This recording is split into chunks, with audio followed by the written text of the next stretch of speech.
आरे पुराइनी पात पर सुतेली गौरा देई आचरा दिहली लटकाई। आरे छोड़ी नाए शिवजी हमारो आचरवा गर्मी छूटेला आठो अंग। आरे इतना वचन शिवजी सुनही ना पाइले बस हापे भैनिया सवार। आरे जाई के उतरिले गौरा के नैहरवा सासु पूछेली कुशलात। आरे कही नाए शिवजी कुशल कुशलतिया कैसे बाड़ी धियावा हमार।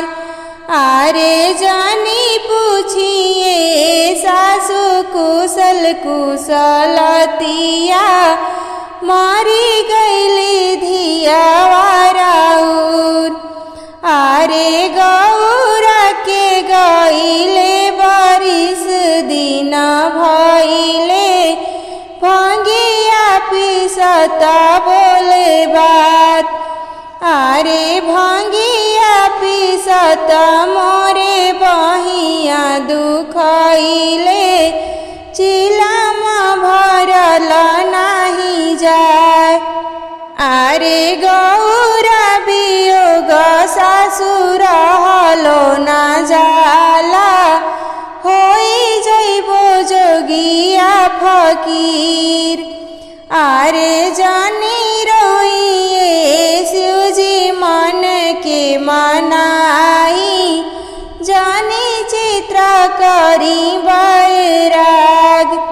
आरे गौरा के बदले गंगा हम बियाहबी ले आई डोलिया कहार।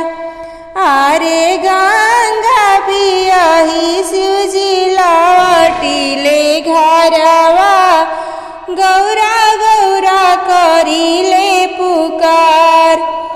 आरे परिछनाए गौरा मोरे दुलहिनिया ले आईनी सती तोहार। आरे इतना वचन जब सुनेली गौरा देई धरती पे गिरे मुरुझाई। आरे किया हमारे शिवजी चोरनी से चटनी किया लेहनी भंगिया चोराई। आरे किया हमारे शिवजी सेवा में चुकनी काहे कैनी दूसरा बिया। आरे नाही तू गौरा चोरनी से चटनी नाही खैलो भंगिया हमार।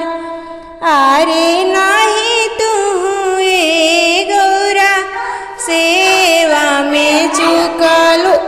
आरे नाही तू गौरा सेवा में चुकलो करम के रचल